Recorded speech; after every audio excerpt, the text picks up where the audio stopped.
John Adams was at the top of his modeling game when he was diagnosed with cancer. In an instant, his life went from fashion shoots and working with designers like Calvin Klein and Giorgio Armani to survival. The world he knew of beautiful clothes, nice apartments, travel, even his looks, quickly evaporated, leaving him with a new focus: staying alive. He says he wanted to live to experience the gift of life with someone that he genuinely loved. And with his wife Toby and their two daughters, he did find that love and that new meaning that would take him again on incredible journeys around the world with their family-owned production company called Wonder Wheel Productions. As a family, they have produced award-winning horror films like Hellbender and The Deeper You Dig. But all this good in his life has come through fighting for it, and then overcoming a serious drug addiction that almost cost him everything that he had dreamed of. Hello and welcome to At the Podium with me, Patrick Huey. At the Podium is a multimedia platform where story by story, we explore the resiliency of the human spirit with people who are using their own personal journeys to leave a positive and transformative imprint on our world today. At the Podium holds a space for meaningful conversation, inspiration, and life. Today, I'm thrilled to share the podium with John Adams. John Adams is a filmmaker, musician, and actor. As writer, director, editor, cinematographer, and composer, he's collaborated with his creative partners, collectively known as the Adams family. Wife Toby Poser and daughters Lulu and Zelda Adams on 8 feature films, including Where the Devil Roams on Tubi, Hellbender on Shudder, and The Deeper You Dig with Dark Sky Films. John is also the songwriter and instrumentalist for the band Hellbender. John, welcome to At the Podium. Thanks for inviting me, Patrick. It's nice to talk with you. It's a real pleasure to have you on. We haven't talked probably in a decade, realistically, I don't think. I think you might be right. I think the last time we really just sat down was that you and I just went out to breakfast together. Yeah, that was a lifetime ago, it feels That like. was quite a while back. But you've been Wow. traveling the world. Then actually after that, you pretty much traveled the world. You just took off. I think you went to like Hawaii. I went to Hawaii, then I went to the Caribbean, and then Asia. I did the whole thing. I did the Yeah. whole thing. And I loved looking at the photos. I was like, oh my God, this is how it's done. And then we copied you and then we started jumping around the You world. sure did. You hopped in that RV and like Yeah, changed everything when you guys did that. true enough. So I found this quote from you that I want to start with. Oh God. Yeah, here we go. Here we go. Buckle up, kids. um, you said, my first band was in high school. We were a punk band called Socially Inept. We practiced in our guitar player's basement until his mom heard the lyrics. I was the lyricist and the singer, so I was kicked out of the band and they became a hair band. My music career was off to a roaring start. I loved writing lyrics, but had trouble finding other people who shared my musical sensibilities. Basically, I got kicked out of a lot of bands, so I picked up the bass and began to write music, freedom. Since then, I've had wonderful times touring around the nation and spending countless hours in recording studios putting down songs. I love both the live element of performance and the solitude of the studio. And when I read that quote, I was like, this is the foreshadowing of the life that you and Toby and Lulu and Zelda have built over the past 15 years, this life of just creating your own content and being on the road. And it seems you've been doing that and breaking all the rules your whole life. I don't know when I said that, but all of it's true. That's pretty cool. That I don't know where you found that, but yeah, it's 100%. And as you were reading it, I was like, yes, that's exactly luckily I have a family that loves breaking the rules too and doesn't want to ask for permission. Yeah. And our life now is centered around our filmmaking, and that all started for the exact same reason that I started playing the bass, which was Toby was an actress. We were living in Los Angeles. Hollywood is very unwise. They begin forgetting how great women are as they get older. And Yep. we wanted to make a movie, and she was going to be the star. So we just made our own movie. We didn't ask for permission, and we broke the rules. But I think what's really important about that story is that when we were done with our movie, people said, "Hey, good job." And that encouraged us to keep going. So in one sense, we did it all ourselves, but without kind of companionship and some beautiful people patting us on the back and saying, "Hey, do another one. You Yeah. need that too." So, John, you don't know this, so I'm telling you this and now. You've been on my mind a lot the past few months. And I'll tell you why, for a really strange reason, because you know how there's been this whole rebirth of like the supermodels back in the day from like Naomi Campbell and Linda Evangelista and Christy Turlington, and all those women are sort of back in a big way. And there's been this huge nostalgia for what that world was like in the 90s in New York, which I think was a very special time. And I thought about you because you, in one iteration of your life, were a very successful model in New York, and which was very unusual even back then for men to sort of climb to that sort of level where you were. I mean, you were doing campaigns for Giorgio Armani, Gucci, Calvin Klein, Alexander Julian, and then you were in all the editorials, in GQ and Louisville Vogue and Esquire. And I wonder what you remember from that time and how you feel about that time in the city in New York. Well, I remember how lucky I was. I remember knowing that I was lucky. I remember being very thankful that I got to travel around the world, because that would have been really the only way I could have done that, and the way I traveled was really, I would wake up and literally be in Marrakesh with Giorgio Armani and his crew, and I would know, you are so lucky. Yeah. And I really loved it. I was lucky that I got hooked into some really great people. And those people were people like Jim Moore from GQ, Giorgio Armani, obviously, Calvin Klein. And like Francois Hollard, a great photographer. And they treated me really well. They were super loyal to me. John Varvatos was another person who was really great to me. The 90s were incredible. I look back, I see the pictures, I see how people look at the 90s now. I knew I was lucky when I was there. And when I look back, I can see how lucky we all were.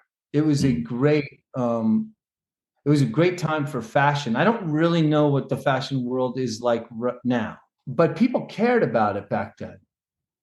I mean, I obviously people still care about fashion, but there was something. But the women were far bigger. It was the only job in the entire world where men were less paid, less looked at. It's like women ruled it. And those women that you're talking about were great. Like, they were superstars. They were bigger than actresses at the time. They were bigger than politicians. They were really cool. There was a bunch of them that were very cool, and the art was great. Yeah. You look back at those photos, Patrick Demarchier and Fabrizio Ferri, and it's terrific stuff. I love that they weren't actresses. They weren't famous in another way. They were just known because they knew how to make, and even you guys knew how to make the clothes live. And you were muses for these designers, which is very different than how the industry seems to work today. Yeah, I think so. That was really fun about being a model at that time. It was something that I liked, was they did treat you like you were kind of an artist, and that was great. Obviously, it was based on our looks, so it wasn't like deep art, like being a painter or being a musician or something, but it did feel good. But I wanted more. I definitely wanted more. When I was a model, I knew I want more. I want to give more. It's not I want more. It's more like I want to give more. I want to be more of an artist, that my mind is doing something. In 1994, you were diagnosed with Hodgkin's lymphoma, and your modeling career essentially stopped.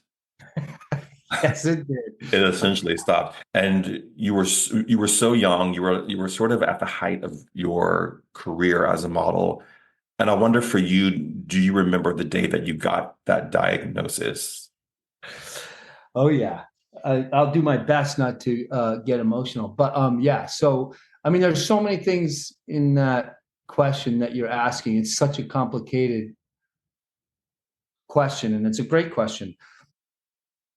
Uh, so yeah, I mean, I remember the day I found out that I had cancer, and here's what's to me what's most important about the question is that I had a big lump in my neck. It's a real funny story leading up to it, but I won't go into it because it's a little long. But they took a needle biopsy out of my neck, and then they said, yeah, it looks like it's going to be cancer, so we're going to cut it out and we'll call you. And it was on Thursday when they cut out this big thing out of my neck, and I had to wait all the way until Monday. So anyone who's had cancer knows that that's actually the hardest part of anything is waiting, because you're going to find out whether you're going to find out how bad your cancer is, and they're going to say something that's terrifying and out of your control. They're going to tell you whether you have a chance to live, or they're going to tell you that you're going to die. And that's anybody who goes through this process, even if they're told, hey, guess what, it wasn't cancer. Those days from the day they cut your tumor out to the day they tell you what you got, those are the most terrifying of all. They're the hardest ones to get through. That's where you really got to dig deep down into your heart and get through every second.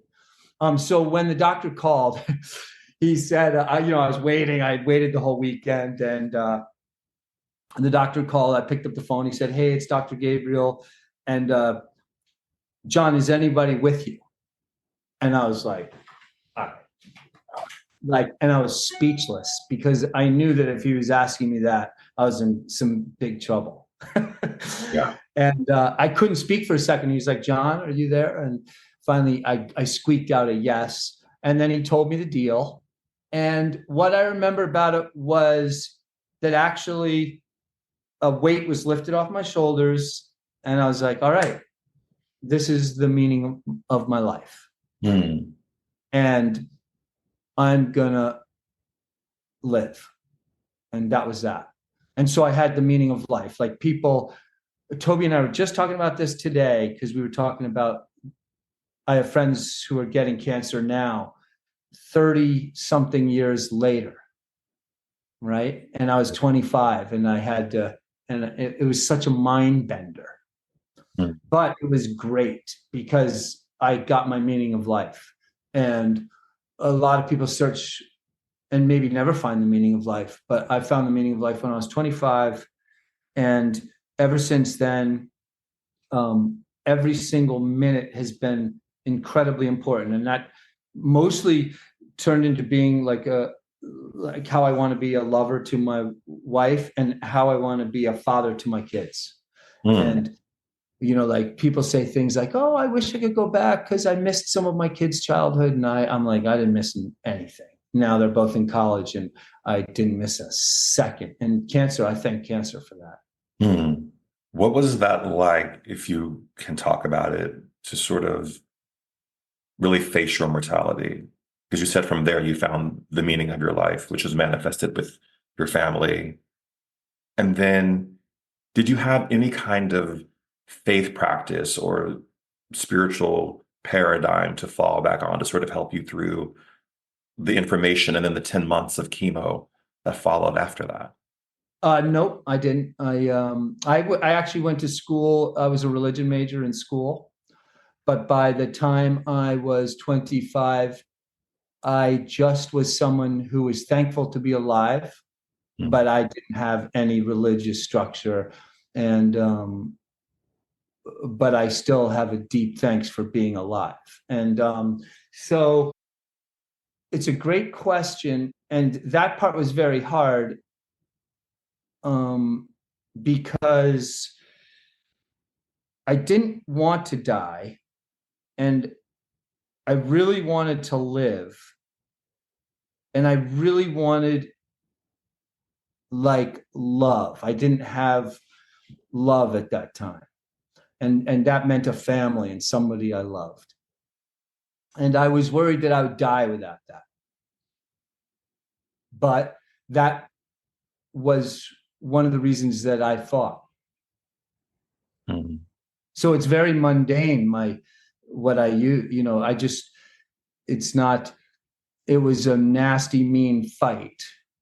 Yeah. And it's like I don't have anything extremely philosophical other than I wanted to find love. Mm-hmm. So that was it. We must have met right after you had gone through that. So we met Yeah, in mid right. 90s, when you and Toby, who would later become your wife, started dating. And when I met you, you were fronting your band Banana Fish. Do you remember that? You Oh, play, absolutely. Absolutely. you're fronting Banana Fish, and you would sing at the clubs in your underwear, Yeah. which I thought that was so Nice cool. G-string. It was great.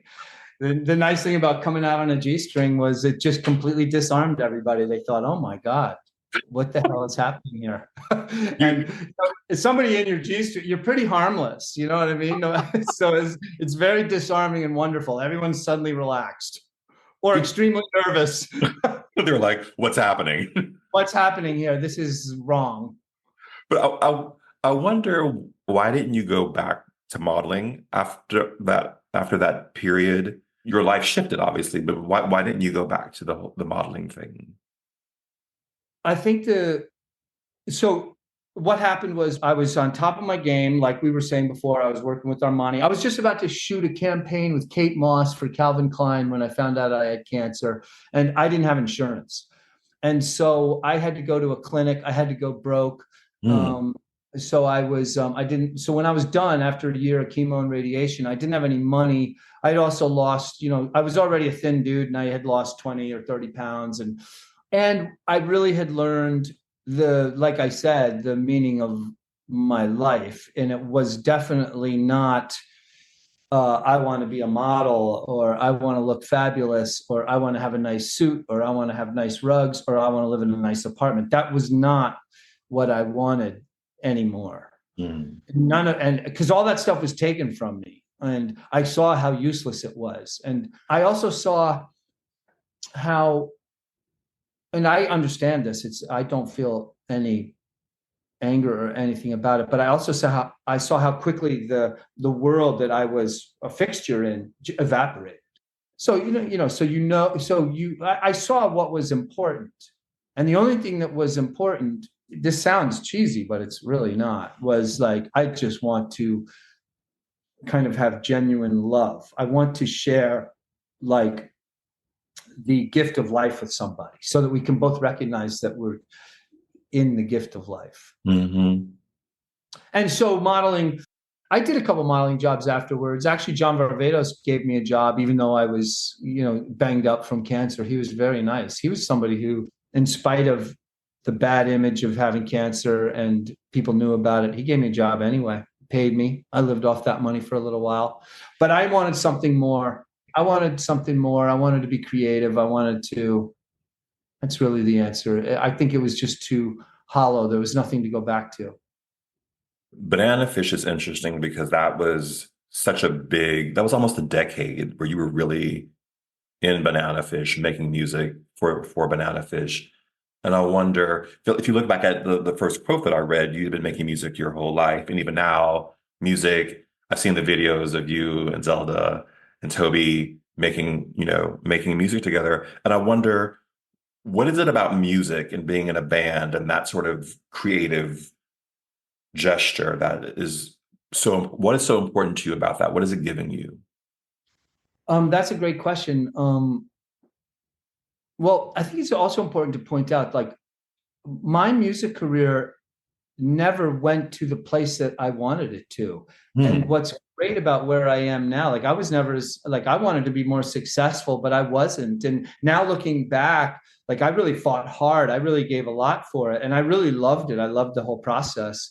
But it never really succeeded. What's very interesting is, now I'm a filmmaker with my family, and now I look back and I realize, oh, that was just a part of growing into a filmmaker, because now I write music for our films. Now they're a major part of our filmmaking. And I have a band with my girls, like me, Toby, Lulu, and Zelda are in a band called Hellbender. And actually that's more successful than anything I ever did, and by far.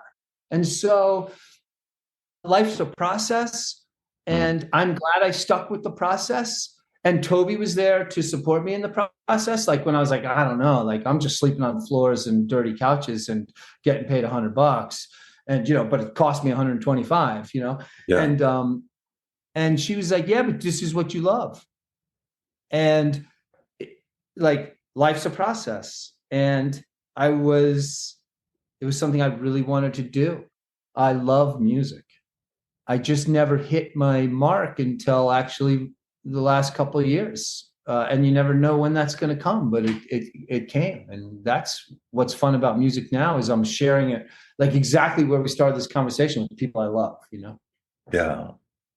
And I think there's something, something that I love about your story that I never knew until we were talking just now, was that you really had to sacrifice for the music. And I think there's something really beautiful about the success that you wanted to have in music coming now.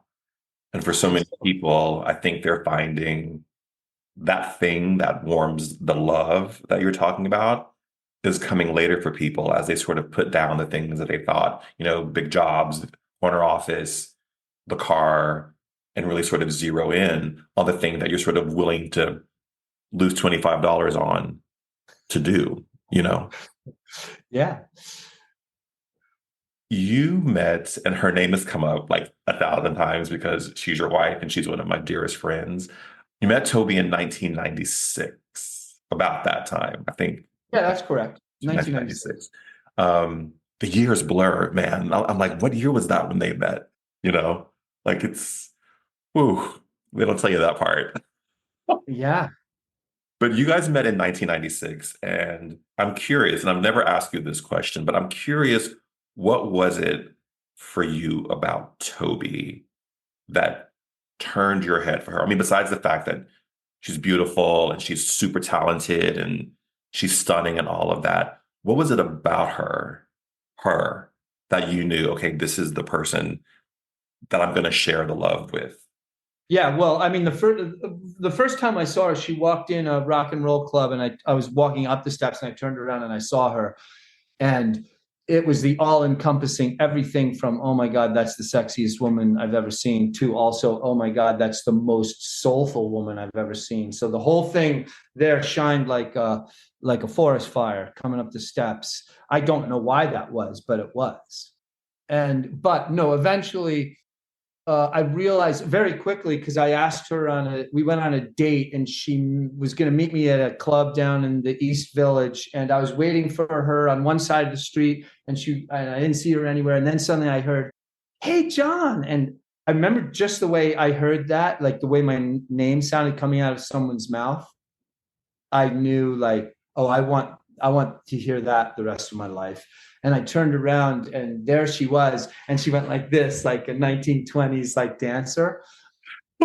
And I was like, yeah, this is I want to be with this person. Mm.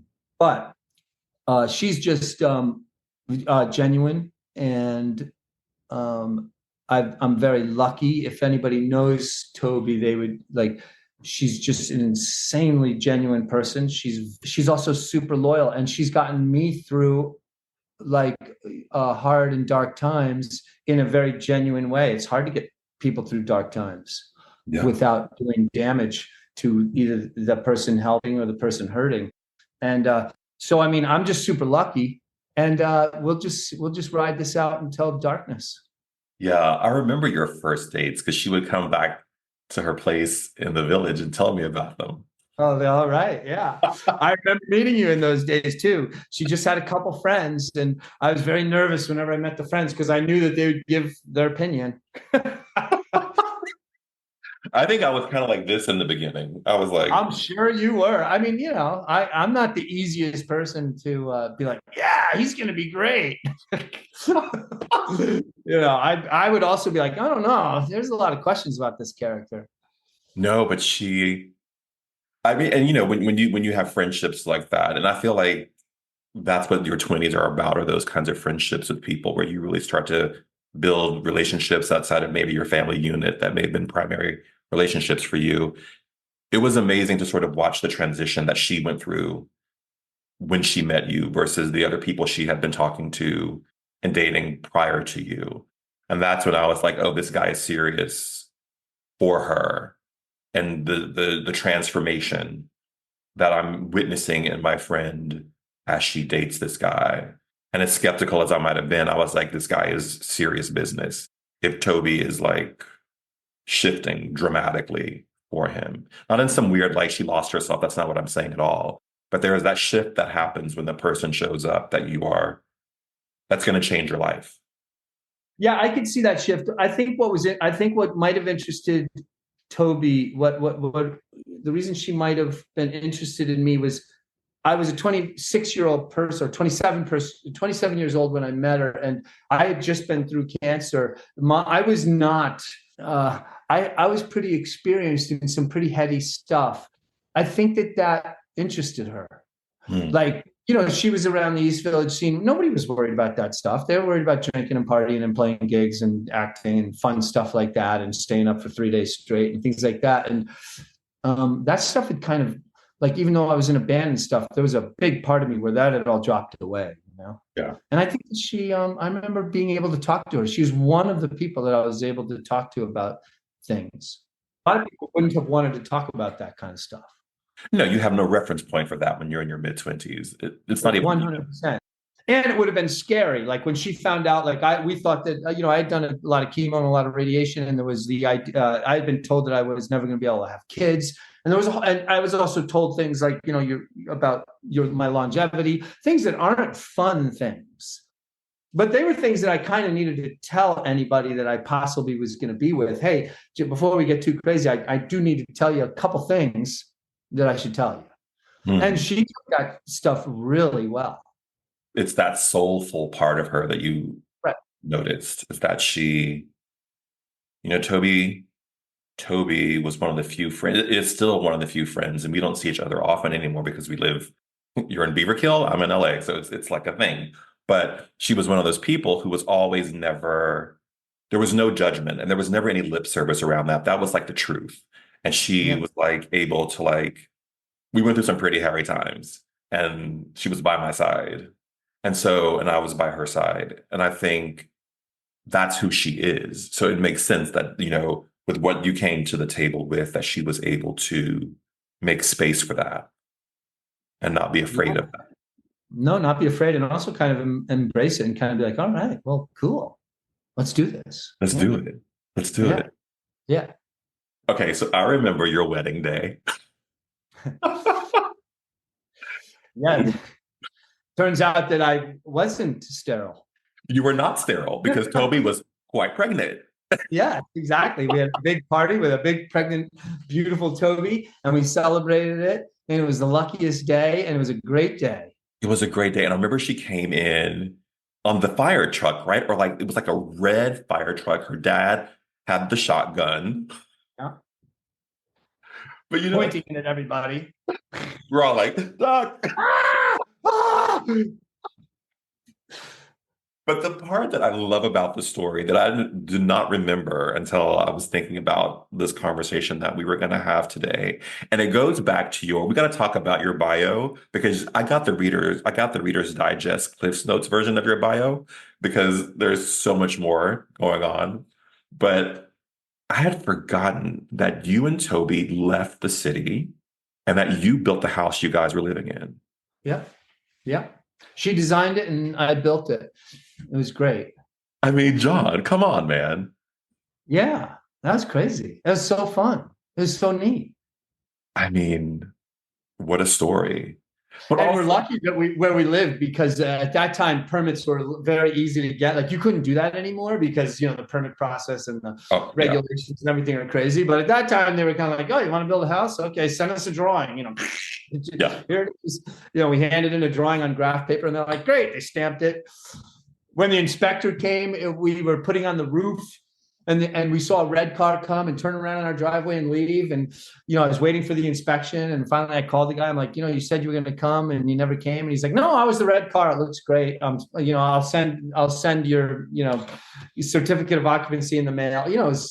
Those days are gone, but we're lucky. We got right on the cusp. But how did you know how to build a house, first of all?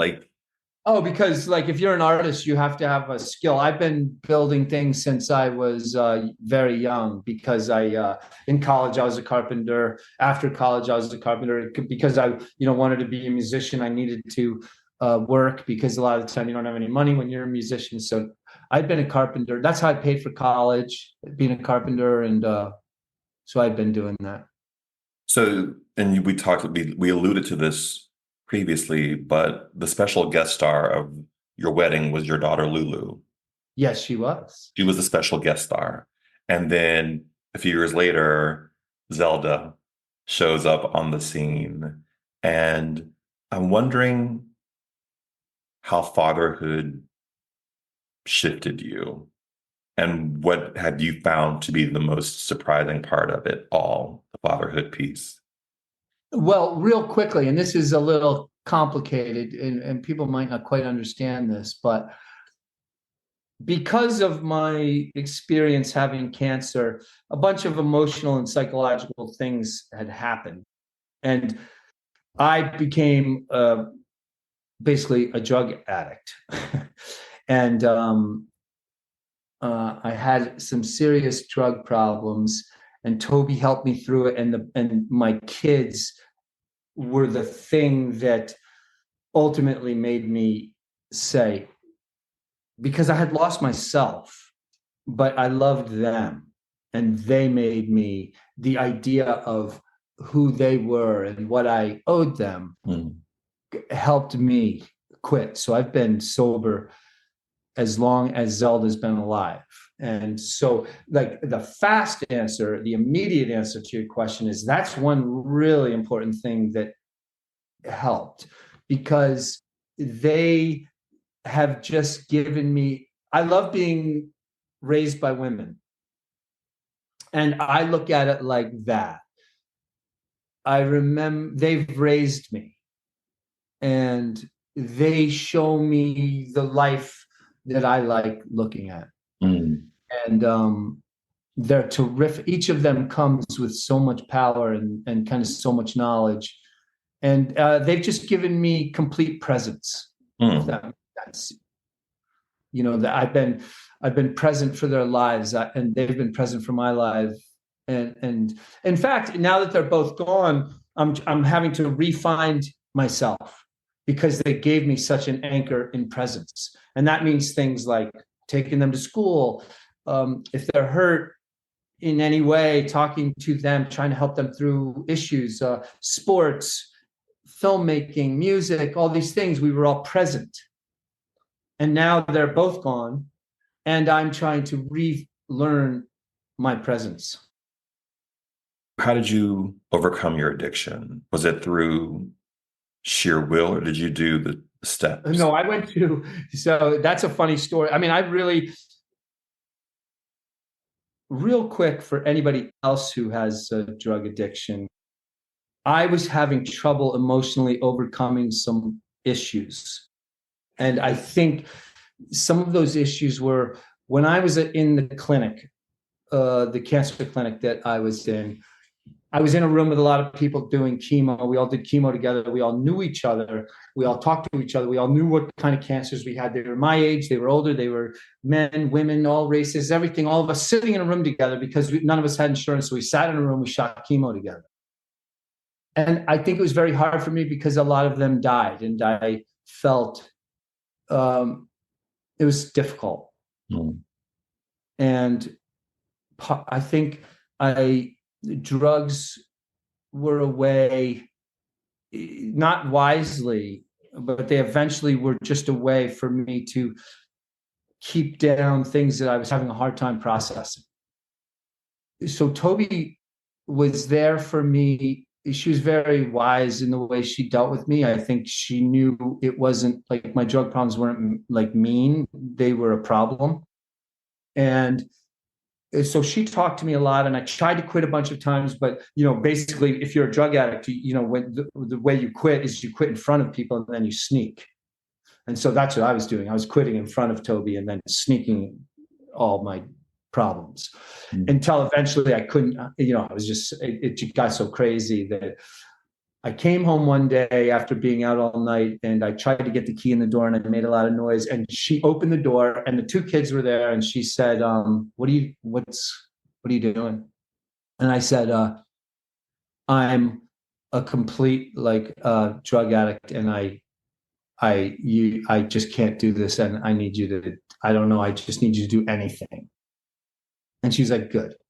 And she literally was like, great, we're going to school and I'm taking you to AA. And I didn't even, I took my stinky ass self. I turned around, we walked down the steps, off to school we went. And I can remember walking behind them and feeling so ashamed, but also quite happy. And I felt like the smallest kid of them all. And we walked by Perry Street, which was Alcoholics Anonymous, and she had already done all this research. Oh, that's the other thing. When she opened the door and I said I was a drug addict, she said, good. Do you want to try to live at home, or do you want to go away to a program? Like, she'd already done all this research without telling me. And I said, I'd really like to stay home. If I could, I'd like to be around you guys. She said, great. And so we were walking down the street. They were going to school. She said, that's Perry Street. That's Alcoholics Anonymous. And you just stay there until they close. And that day, I went there and I stayed from, 7:30 in the morning until I think it was like 2 a.m. Sat in a room. How did your marriage survive that? Because that's a heavy cross for both of you. And then there were kids involved. So how did you guys... The kids didn't notice. It wasn't like I was violent or like that I was doing crazy things. Like the kids didn't notice. Luckily, like Lulu, when I quit, Lulu was 5. If anyone would have noticed, it would have been her. I'd like to think I was, obviously I was a troubled person. But like there was never a big car accident, or there was never some huge event that scarred the girls, luckily. But I think our marriage survived, number one, because of Toby's depth. And I think that, like we were talking about before, Toby knew this was a problem, an emotional problem, that I was not dealing with things. We were young. Basically, I think the real answer is that Toby's great. And she's a very solid, genuine, deep person. And I think that she knew that I wasn't a malicious person, but I was a problematic, that I had a serious fucking problem, and I did. And then the real problems, then the psychological problems came out afterwards. That's the other thing, is you can quit drugs, but then you gotta think through, well, why were you doing all that? And that's something else. Right? Why did you ever have a drug problem, Patrick? Or? No, thankfully, because I've seen it, and no, it's not. That's why it's kind of surprising. I mean, it's not surprising because we both know Toby, so it's not surprising to me that you are still together. But lots of people can't deal with that. I mean, that's it's a rough road, because it's not just the addiction, it's the why of the addiction that people have to address. And sometimes it doesn't work out, because once you figure out the why, you got to go, because your life doesn't work anymore as it's been constituted, because the why shifts everything so much, Yeah. For me, the why, not that once I quit, we only fell more and more and more and more and more and more in love. So luckily those things. And also my rule was, somebody said something to me really early on that was very important. I said, I feel so guilty that I was a drug addict, and an alcoholic. And he was like, don't ever feel guilty, because that's what got you here, and you're here to become a better person. So never feel guilty. Just become a better person. And so my rule has always been don't sit around and apologize. Just change. Just be good. Change your behavior. And always, always, always wake up and be a white blood cell. Do you know what I mean? Yeah. Don't be a cancer. And that's it. And Toby knows that too. And she knows that I have never looked back, and that's so important, to like just no mouth service, do service. Ooh, yeah. You had in 2010, you and Toby packed up the girls, got in the RV, and that's when things really got interesting for you guys. Yeah. Yeah. Because you shot rumble strips on the road. And I wonder why did you do that? Like, how did that even, because that was like, you had to shift everything to do that, like homeschooling, RV, like the whole thing had to start happening. So why? Well, because Toby's career was tanking because, as I said before, Hollywood doesn't recognize the enormity of aging women. And I had been on a reality TV show, so I'd seen the behind the scenes of how to shoot and the technology. And actually, technology at that time was changing so that people like me, people like us could make films. Like suddenly the editing software was affordable. The cameras were affordable. The microphones became affordable. And Toby's a great writer. So she wrote a great script and off we went. And the girls wanted to be actresses too. So it was kind of like super convenient. And we just hit the road and we drifted and we shot this movie and we learned so much. And then the movie kind of like not financially well, but was like it did critically well. And so we thought, hey, this is great. Let's do it again. We made 4 dramas that never financially, Toby financed them all, with her voiceover work and with Voiceovers. Yeah, she was doing great with voiceovers, and me doing carpentry, but it was Toby's loot that paid for 4 dramas, and we just got better and better and better at making movies. And then we made a horror movie, and then everything changed. Then suddenly that was our career. Filmmaking was our career, but financially I was a carpenter and she was a voiceover artist. How did you stick it out to get to the first horror movie?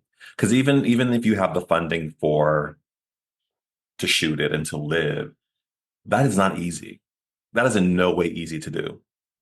Well, first of all, we all love doing it together. So that's the main thing, is that it was really fun and we loved it, and it's an art form. And if you're an artist, and I learned this doing rock and roll where we started this conversation, if you love your art, you don't count the money you're making. You count the art that you're making.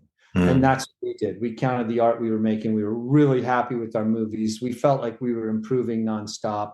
And like the festivals we were getting into and the kind of press action we were getting with our dramas was increasing.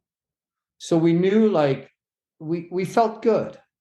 And we just weren't going to stop. We just were not going to stop.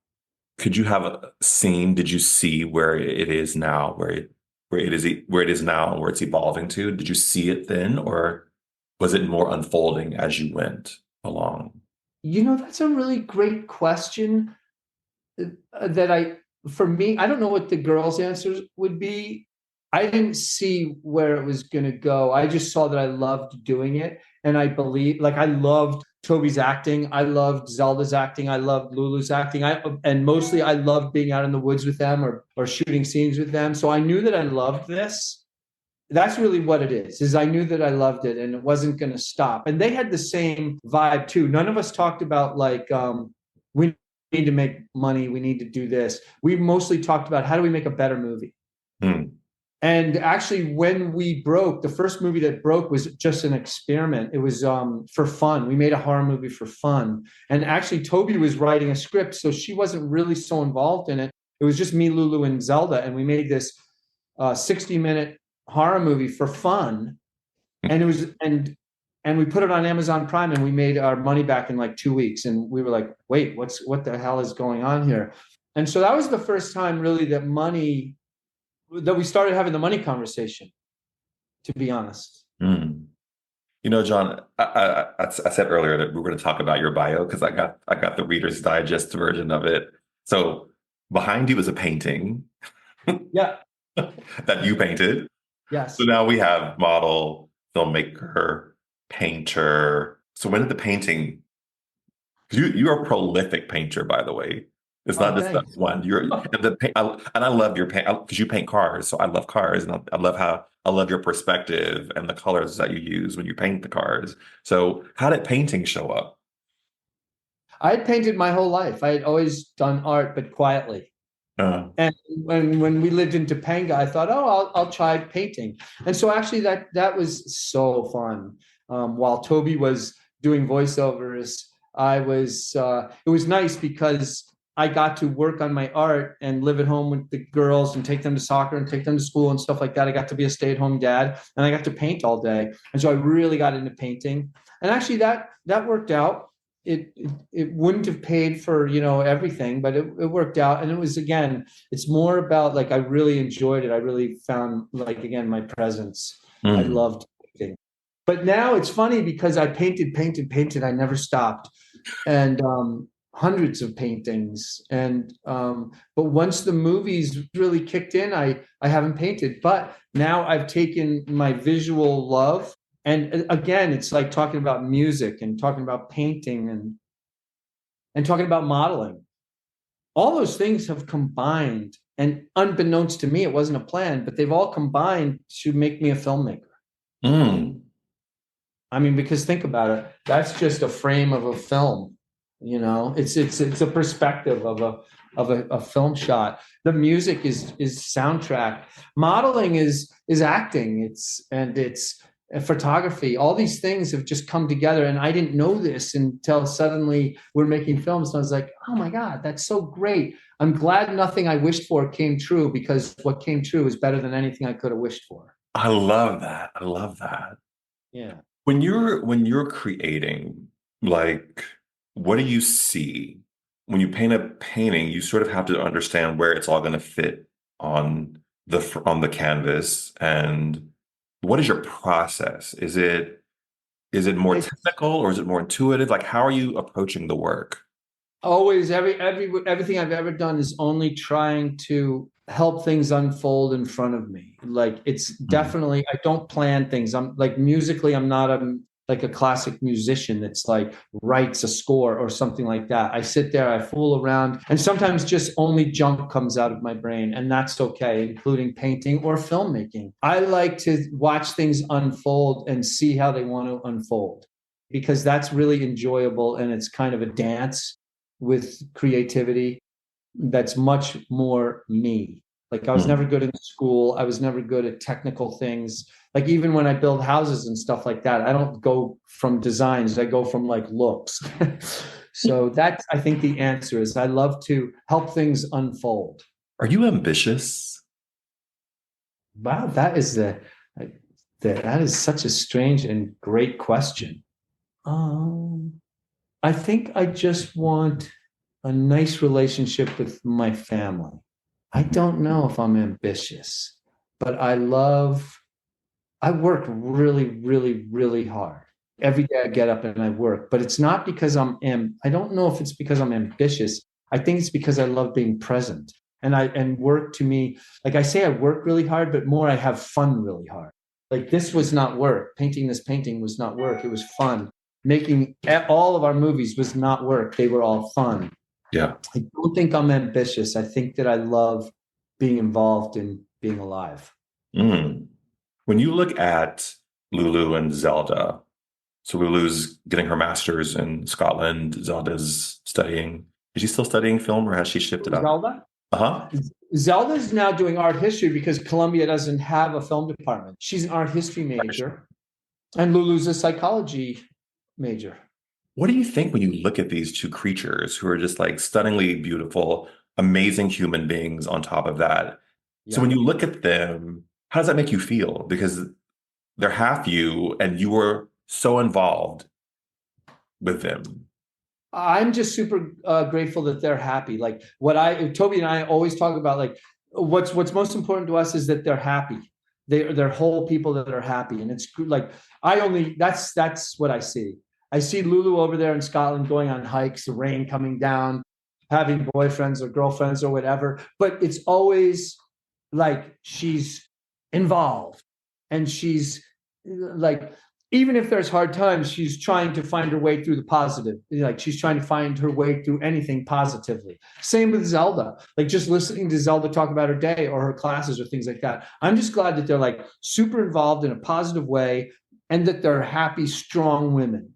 In this season, we're focusing on the legacies that people leave. And I wonder for you, what do you think your legacy is or will be? I can only say what I hope it would be, because I don't know how people see me really. Yeah. My husband loved me and my dad loved me. That's all I really care about. That's it. Thank you so much, John, for today. Oh my God, thank you. That was so nice to talk to you. It's so nice to talk to you. I appreciate it. I appreciate it so much. I appreciate you and all of it.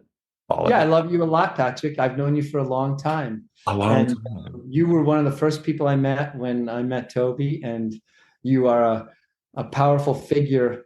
You were then and you are now.